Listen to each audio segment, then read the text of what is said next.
Good morning. It is Monday and I need to go into school and work on my classroom. I'm not looking forward to it. It's 6:15 and hopefully early enough where it won't be hot and I can just get in and focus and get done. I think it's gonna be a lot of trips out to the dumpster just throwing stuff away. I'm sort of like not allowed to just have piles of wood because it looks chaotic and it does tend to go to chaos. Then when the kids come in, it gets spread around and dug through. My goal is to go in and not leave till I'm done. I'm so desperate for a haircut, and the problem is I don't want to not go to my barber, but she hasn't sent out her email where she's like, hey, I'm working this day. So I feel like this might be the month that I have to go to somebody else. And that would be weird. It would be the first time anybody else has cut my hair in 7 years. As you can already tell, I don't do well with change. So I don't want to find a new barber. I like things the way they were.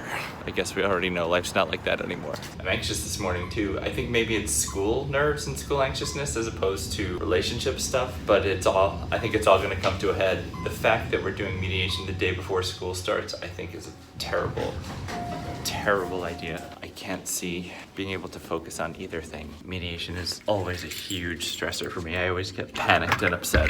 And I think this one with financial disclosures is not going to be good. It's not gonna be better or the best mediation. I think it's gonna go badly. I think mediation might actually fall apart.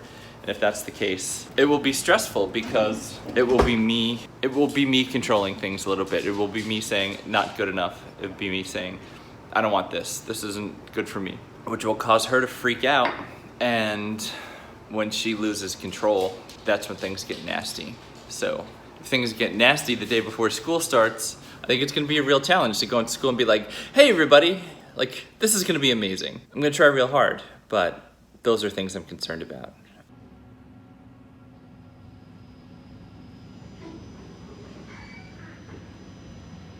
I'm trying to figure out what's going on in my chest. I feel very anxious this morning, and I'm not exactly sure why. I'm gonna assume it's school related. Typically the week before school starts, I start to get these like stress dreams and anxiety, and that seems about par for the course. My classroom isn't perfect, not that it ever is, but it's not where I want it to be right now. So I think that's freaking me out a little, but I'm going in to affect that change today. That should hopefully be good. In the elevator, I was just thinking about how the videos from today differ from the first videos that I shot. The first videos I was still going into school, and like how I felt different and why. It's Monday, and I wondered if my wife might actually park at the condo today. I wondered if I might come home and see the white car, and if it would affect me in the same way that it used to. And it will affect me. It will affect me, but it will probably be different because I think I'm finally angrier. I don't know what the healing process is like, and that's what I'm trying to figure out. I've been doing this breakup for 5.5 months now, so I've had more practice. Still hurts. Every single day it hurts, and I think about her every single day. And with the new barn development, it's opened a wound or two, and I have a new fear that I'll see her at the barn and she'll be riding and stuff, but I can't control that yet. But just using her parking at the condo as a point of comparison. Earlier on, it represented my wife, who I loved, who loved me, following patterns that she used to follow when we were together. The car would be parked at our house, and she would have passed through our space in our house, and it was really traumatic. And I think now she feels less like my wife. She feels like a person who I know well, who is unkind, who has done me wrong, who could still be kind to me, but who has consistently done me wrong and manipulated me and disrespected me. Just so much disrespect. And that might be the legacy of that relationship. What I believed was love, what I believed was years of love, ended in so much disrespect, so much pain and selfishness on her part, and it didn't have to. She just didn't have the patience or the courage or the respect to end the relationship appropriately. And it will still be hard. To see her at mediation will be hard. I'm sure at some point, she'll send a list of stuff in the condo to divide, or maybe not. Maybe she's so annoyed that I talked to her no, not annoyed, what was her term? So devastated that I talked to her boyfriend at the barn, pieced together that I was alluding to the fact that she's a pathological narcissist, Maybe she won't. Maybe this mediation's going to go explosively or differently. She's hard to predict, but what I've seen in this divorce process so far is that she doesn't make the most brave moves. I mean, she makes the selfish moves, things that are hurtful, but she's never moved her stuff out of the condo. Legally, she's done very little. She hasn't done anything to sell the condo. She's not doing much. She's saying the words, words versus actions. When you talk to her, she says the words that are appropriate for the situation. Like, she's learned the right words to say. I'm sorry I'm causing you pain. I never meant to hurt you. I want to be part of selling the condo. I wanted to help stage it. All of the things after the fact, she knows how to say. And I think most humans can do that. The difference is she never anticipated anything or actually did any of the work. When she moved out, she took just the few things that she thought she would need. And then she came back and took more things. And then she came back and took more things. Like, there was no plan. It's just been this free-for-all cash grab of like, oh, I need this. Oh, I need that. Like, I don't understand how you do that. Like, if the situation were flipped and I was gonna move out of the house permanently, I would start with the most important legal things. I would take my passport, the title to the car, paperwork, tax return, like all of that stuff I would take, because that's fundamental. No matter what your situation is the following year, you still have to pay taxes. She left all that behind. She left all the paperwork for the horse behind and the dog. So paperwork got left behind. But she took things like towels and some clothes, and the saddle that she hadn't used in more than a decade that I had been using. That's weird. Yeah, I think this next few weeks will be interesting and challenging. I think the return to school will be a professional challenge for me. Not that I don't know how to be a teacher, I do. It's more like being a teacher at the level I want to be at. Being a good teacher, being a genuine teacher, enthusiastic about what I'm doing, connecting with my students, and just creating that environment that I'm proud of. That's what I want to make sure I can do. I don't want to be a stereotype. I don't want to have a do-nothing class that doesn't inspire creativity. So more than the mechanics of the class, I have handouts and I have ideas and, I can do all that. But it's that energy you bring that just, you have to dig down deep and come up with energy and hit the classroom and be like, hey, this is awesome. And that's so much easier when you're exceedingly happy all the time, which I was. When I was married, I was exceedingly happy 97% of the time. And that's not an exaggeration. Were there times that we had disagreements or arguments? Sure. I tried not to have them carry over overnight into the next day. Sometimes they did, and those days were harder at work, but I think everybody has that. For a day or 2 days, that's easy. You can deal with that. You can put your outside of work stuff aside and deal.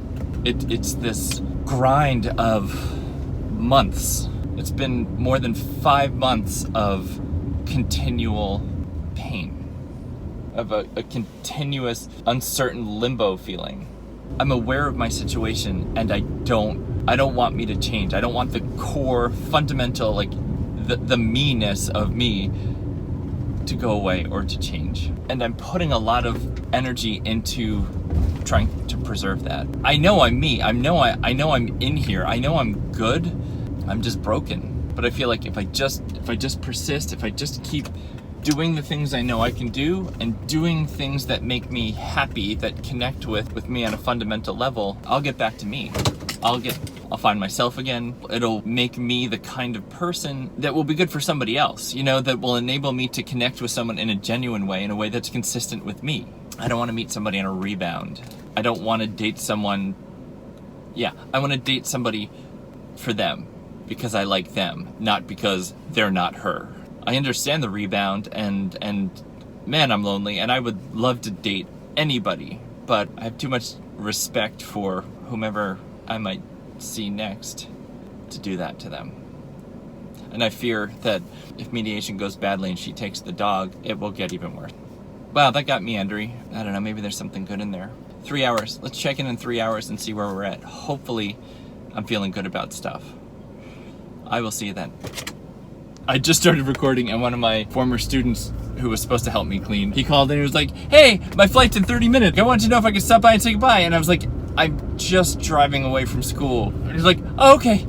And then I was like, should I? And then no, I can't. I gotta do things. So But what a sweet gesture, you know, like he just wanted to come say goodbye before he left. See, these are the connections and the things I love about my job. You know, when you make genuine connections with people and you get to watch them grow and become adults and become interesting. It's kind of like a relationship metaphor. The kid who just called, or the guy who just called, I met him as a freshman, you know, and he was he was a freshman boy. And now, 5 years later, like, he has gone through iterations, and he's, you know, he does woodworking for a living, and he has a 401k and health insurance, and he's very much a man. And it's been such a privilege to, yeah, like, whew. I'm not crying, you're crying. It's been a privilege just to watch the progress, you know, to have a little bit of a hand in and to just be a spectator in his growth as a person. And that's something you only get through time and consistency. I feel lucky for that. But that's relationship building, right? To know people through time and changes and good times and bad times, and just being part of the process of being alive with other people.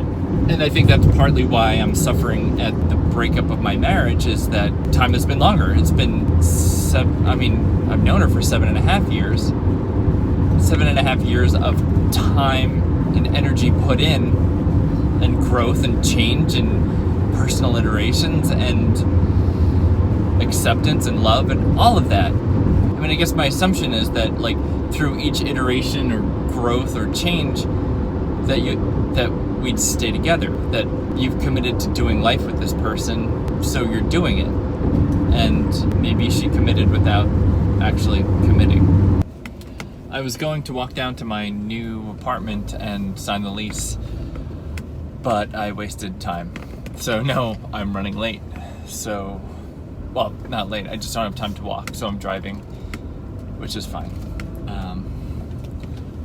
It's so strange that I'm so apprehensive about this. You know, there's probably that little tiny part of me that's like, well, maybe last minute it'll all get called off, but no, this is the way forward. It all makes sense. I guess I'm just making a vague concept real.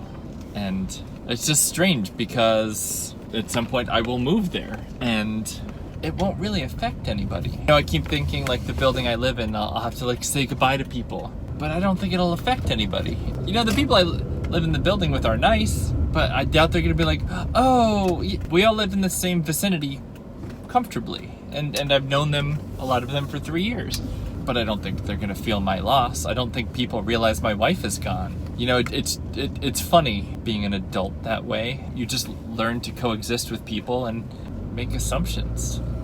And they probably just assume I walk the dog more, so they don't see, you know, haven't seen her in a while.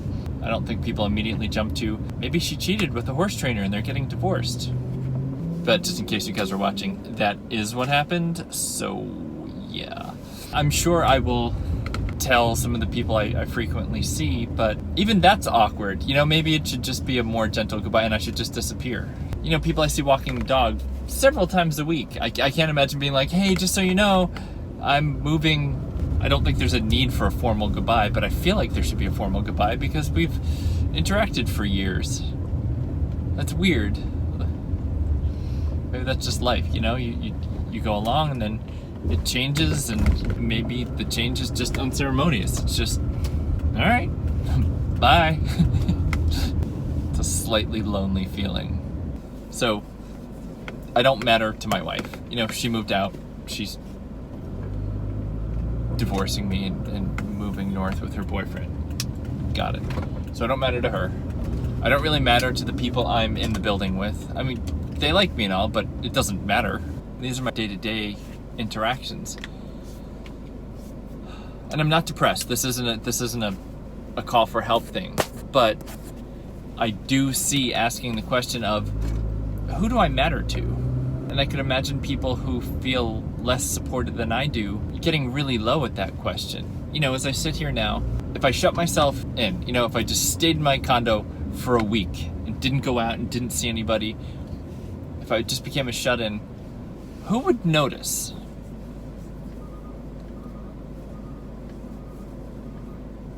I don't know.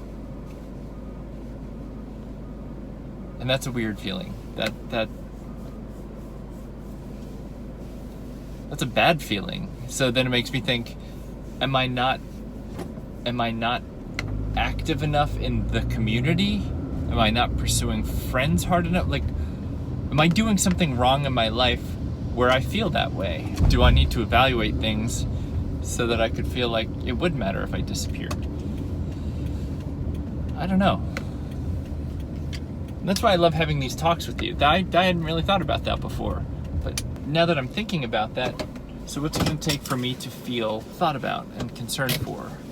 I don't know. Maybe there needs to be more of a change.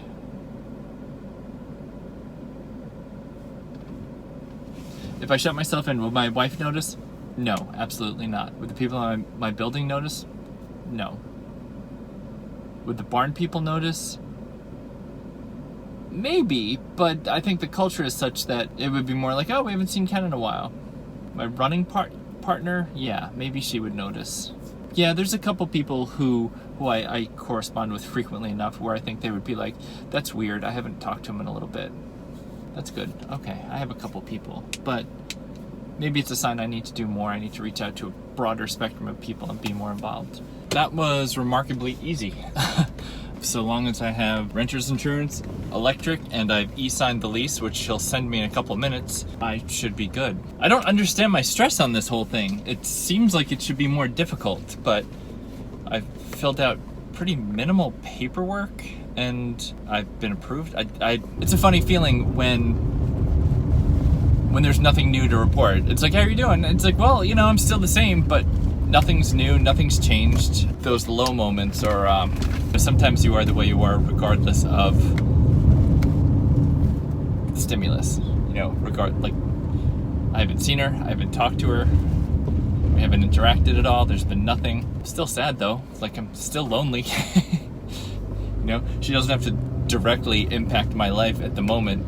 And it's probably a self-imposed thing, but I feel like when I have those moments where nothing new has happened, like I should be somewhat better. I should be more positive and be like, yeah, no, nothing bad, like nothing from her. And that's a weird sort of byproduct of this, and probably entirely self-imposed, but I definitely have this feeling of I should be moving along by now.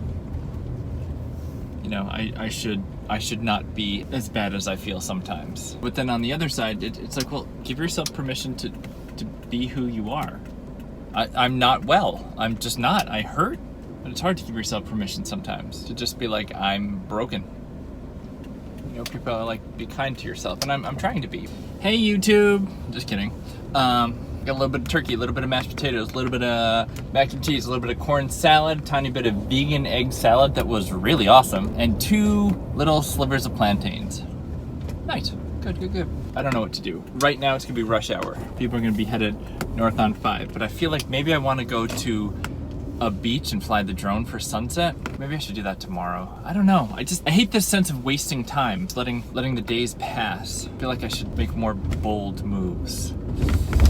So Wednesday I get the place and I can move over things that are okay to move over. Things such as a desk that I need, I can buy because the desk right now is hers. I can slowly bring things over and get my stuff out of school. Yeah, I think having a sense of place will be good. I'm a little more excited, like a little bit. Still nervous, still just a little, like I haven't lived alone since I was in college and I had a single dorm room, and that was okay. But like I lived there temporarily, I lived there when I was in school and then I'd go back home. But after college, I moved in with my girlfriend. Then we moved a couple times together. After that girlfriend, it was a different girlfriend. And then we moved to California together, and then we got married. So I've always moved into a new place with a person. It's gonna be very strange to get the keys and open the door to a place that is mine, that there's not necessarily any end in sight. I mean, a year from now when the lease runs out, but that will be my home. Or I wonder if that will be where I live. I wonder if it'll feel like home. Where I live now felt like home because of the dog and because of my wife, and we made that place our home because we were a family. And while I love the dog so much, she's an accessory to a family. but her and I, or she and I don't know that the two of us are a family. That sort of borders on creepy. I'm trying to look at this as a new experience, something I've never done before, and be excited about it. And I feel like what's holding me back is a lack of creativity and open-mindedness. Like, I'm not looking at it the right way. And I wonder if weeks or months down the line, I'll be able to look back at now and think, oh, if only I considered the fact that ... I just wish I had that perspective now, so going into it I could be like, this is so awesome. You don't know what you don't know. I think it's gonna end up being a positive thing. My wife hasn't sent me the list of things, that she wants from the condo. The itemized list of our stuff that she apparently made while she was at the house. I don't know why. I'm wondering what the triggering event for her to send it to me will be. Whether it will be a deadline event or an anger event. Bill Shockley called today. That was nice that he finally called. It's been a couple months, but I was definitely in a somewhat better place than I was last time we spoke.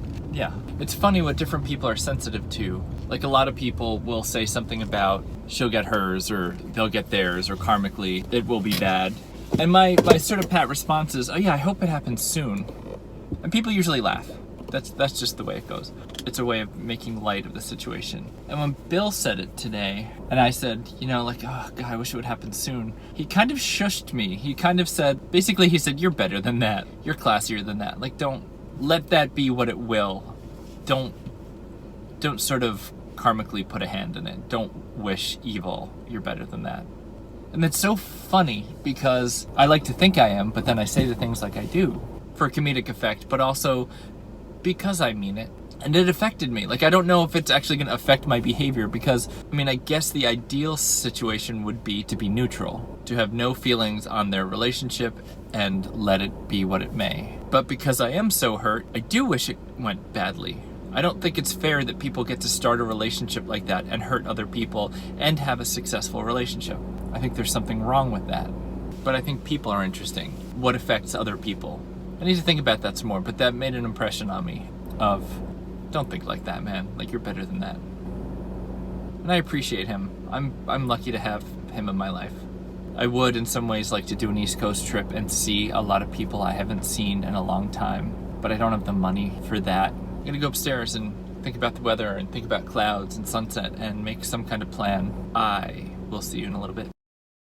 So I did what I predicted I would do. I didn't make a plan, and I've been watching YouTube videos for the past, I don't even know how long. Pretty much just wherever it goes. So I watched comedians in cars getting coffee. I watched Ellen take Oprah to a grocery store, and Ellen take Michelle Obama to a CVS, and time has been melting by. It's a pretty sunset, so I'm doing a little time lapse on that. I've been having those weird denial moments like I was having back in the early part of these videos where I just can't believe this is real. It's so funny how it seems to be cyclical. Move forward, I'm doing all this stuff to get my own place and all that, and there's still this little part that's like, how is this real? And I think what just reminded me is this. I guess it was last Christmas in Dallas. We always spend a couple days before Christmas in Dallas, and we see movies, and we go out to eat, and we have dinner with her grandmother, and we do a lot of fun things. Her mom and her husband took us to a couple cool shops, and we went to this place, Dude Sweet Chocolate, and it was amazing. Like, some of the most interesting chocolate flavors I've had. Like Vietnamese cinnamons, and one had like seaweed in it, just like phenomenal chocolate. And they would sample anything, which is like, how can you not like free chocolate samples? So for my birthday this year, her mom got me this shirt, and I love it because it makes me think of them and Christmas and Texas and things that I really love. And I guess experiences I won't have anymore. And that's the thing of it. These people that I love that I don't get to have a relationship with anymore because she decided to cheat on me and have an affair and blindside me and the rest of her family with this new relationship. And that's the sort of collateral damage that sucks. It's not like it's just a her and I thing. There's so many more relationships that have been affected by this thing because it's just it's so many relationships and so many people. I felt so fortunate that her family liked me so much and I liked them so much. It felt so right. And it feels so foot-stompingly unfair to have that all taken away because of a situation that she handled really, really poorly. And I miss them. I miss them a lot.